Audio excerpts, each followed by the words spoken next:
ಮೊನ್ನೆ ಗೆಳತಿ ರೀನಾ ಮನೆಗೆ ಬಂದ್ಲು. ಯಾಕೋ ತುಂಬಾ ಡಲ್ಲಾಗಿದ್ಲು. ಏನಾಯ್ತೆ ರೀನಾ, ಯಾಕೆ ಸಪ್ಪಗಿದ್ದೀಯಾ ಅಂತ ಕೇಳ್ದೆ. ನನ್ನನ್ನೇನು ಕೇಳಬೇಡ, ಸ್ವಲ್ಪ ಹೊತ್ತು ನನ್ನನ್ನು ನನ್ನ ಪಾಡಿಗೆ ಬಿಟ್ಬಿಡು ಅಂದ್ಲು. ಯಾಕೆ, ಏನಾಯ್ತು?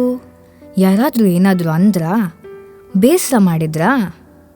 ಬೇರೆ ಯಾರು ಏನಂತಾರೆ, ಇದ್ದಾರಲ್ಲ ಮನೇಲಿ ಅಪ್ಪ ಅಮ್ಮ ಅಂತ. ನಾವಿರೋದೇ ನಿನ್ನನ್ನು ಬೈಯೋಕೆ ಅನ್ನೋ ಥರ ಇದ್ದಾರೆ. ಏನ್ ನಡೀತು? ಯಾಕೆ ಅವ್ರು ಬೈದ್ರು? ಅಯ್ಯೋ, ನನ್ನೇನು ಕೇಳ್ತೀಯ? ಅವ್ರು ಬೈಯೋಕೆ ಕಾರಣ ಬೇಕಿಲ್ಲ. ಸುಮ್ಮನೆ ಕೂತ್ರು ನಿಂತ್ರು ಓದ್ಕೋ ಅಂತ ಬೈತಾರೆ. ಸುಮಾರು ಹೊತ್ತು ರೂಮಲ್ಲಿ ಕೂತಿದ್ರು ಎಷ್ಟೊತ್ತಲ್ಲೇ ಕೂತಿರ್ತೀಯಾ ಅಂತ ಬೈತಾರೆ. ಹೊರಗಡೆ ತುಂಬಾ ಹೊತ್ತು ಹೋದ್ರೆ ಅದಕ್ಕೂ ಬೈತಾರೆ. ಫ್ರೆಂಡ್ಸ್ ಹತ್ರ ಫೋನಲ್ಲಿ ಮಾತಾಡಿದ್ರೆ ಎಷ್ಟೊತ್ತೆ ಮಾತಾಡ್ತೀಯಾ ಅಂತಾರೆ.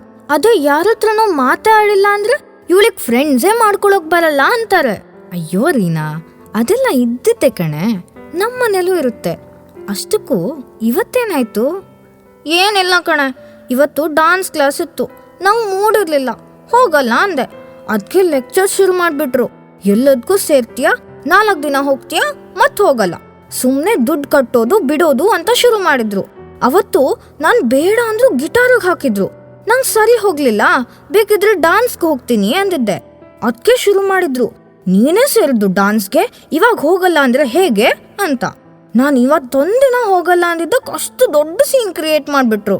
ನಿಂಗೆ ಡ್ರಾಯಿಂಗಿಗೆ ಹಾಕಿದ್ರೆ ಹೋಗಿಲ್ಲ, ಗಿಟಾರಿಗೆ ಹಾಕಿದ್ರೆ ಹೋಗಿಲ್ಲ, ಈಗ ಡಾನ್ಸ್ಗೂ ಹೋಗ್ತಾ ಇಲ್ಲ, ಪುಸ್ತಕ ಅಂತೂ ಮೊದಲೇ ಮುಟ್ತಾ ಇಲ್ಲ.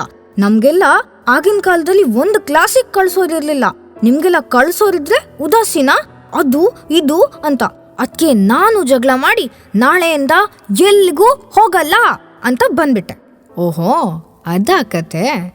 ಈಗ ಅರ್ಥ ಆಯ್ತು ನಮ್ ಡ್ರಾಮಾ ಕ್ವೀನ್ಗೆ ಯಾಕಿಷ್ಟು ಬೇಸರ ಆಗಿದೆ ಅಂತ.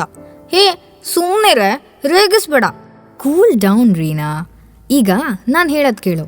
ಶಾಲೆಯಲ್ಲಿ ಯಾವಾಗ್ಲಾದ್ರೂ ಏನಾದ್ರೂ ಒಂದು ಪ್ರೋಗ್ರಾಮ್ ಇರುತ್ತೆ ಅಲ್ವಾ? ಯಾರಾದ್ರೂ ಹಾಡು ಹೇಳ್ತಾರೆ, ಡಾನ್ಸ್ ಮಾಡ್ತಾರೆ, ಭಾಷಣ ಮಾಡ್ತಾರೆ. ಟೀಚರ್ಸು, ಅತಿಥಿಗಳು ಎಲ್ಲರೂ ಅವ್ರನ್ನ ಹೊಗಳ್ತಾರೆ. ನಿಜ ಹೇಳೋ, ಆ ಘಳಿಗೆಯಲ್ಲಿ ಛೇ ನಾನು ಭಾಗವಹಿಸ್ಬೇಕಿತ್ತು ಅಂತ ನಮ್ಗನ್ಸಲ್ವಾ? ಎಲ್ಲರೂ ನಮ್ಮನ್ನು ಗುರುತಿಸಿ ಹೊಗಳಿದ್ರೆ ಖುಷಿಯಾಗಲ್ವಾ? ಆಗುತ್ತೆ. ಅದಕ್ಕೇನೀಗ? ಹಲೋ, ಹೋದ್ ಸಾರಿ ಆಗಸ್ಟ್ 15ಗೆ ನೀನು ಗಿಟಾರಲ್ಲಿ ಜನಗಣಮನ ನುಡಿಸಿದಾಗ ಪ್ರಿನ್ಸಿಪಲ್ ಒಂದು ಹೊಗಳದ್ ನೆನಪಿಲ್ವಾ? ಹೌದು, ನೆನಪಿದೆ. ನೋಡ್ರಿನಾ, ಓದು, ವಿದ್ಯಾಭ್ಯಾಸ, ಆಟ ಪಾಠ, ಹವ್ಯಾಸಗಳು ಎಲ್ಲವೂ ನಮಗೆ ಪ್ರಶಂಸೆ, ಪ್ರಶಸ್ತಿ ತಂದುಕೊಡ್ತವೆ.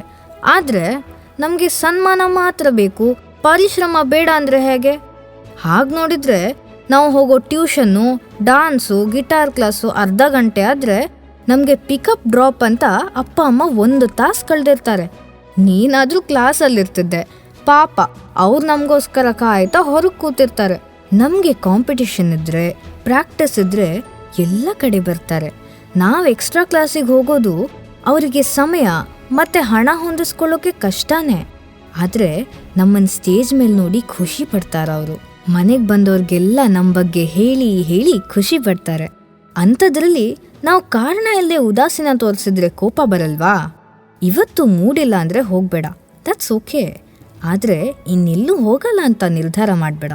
ಈ ಒಳ್ಳೆಯ ಹವ್ಯಾಸಗಳು ನಮಗೆ ಕೇವಲ ಗುರುತಿಸುವಿಕೆ ತಂದ್ಕೊಡೋದು ಮಾತ್ರ ಅಲ್ಲ, ಕೆಟ್ಟ ಹವ್ಯಾಸಗಳಿಗೆ ಹೋಗದಂತೆ ಕೂಡ ಸಹಾಯ ಮಾಡ್ತವೆ ಅಲ್ವಾ? ಏನು ಸಹಾಯನೋ ಏನೋ, ನಂಗಂತೂ ಸಾಕಾಗಿರುತ್ತೆ.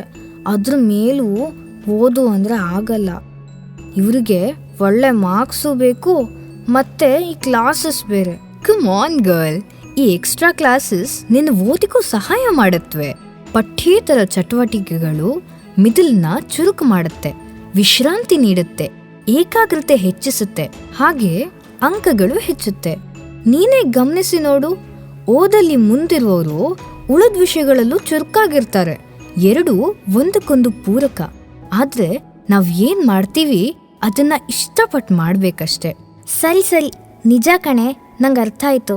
ಬಾಯ್, ನಾನು ಬರ್ತೀನಿ. ಅರೆ ರೀನಾ, ಇಷ್ಟು ಬೇಗ ಎಲ್ಲಿಗೆ ಹೊರಟೆ? ಡಾನ್ಸ್ ಕ್ಲಾಸಿಗೆ 10 ನಿಮಿಷ ಇದೆ, ಬೇಗ ಹೋಗ್ತೀನಿ. ಬಾಯ್. ಅರೆ, ಕ್ಲಾಸಿಗೆ ಹೋಗ್ತೀಯಾ? ಹೌದು, ನಿಜ, ನಂಗೆಲ್ಲ ಅರ್ಥ ಆಯ್ತೀಗ.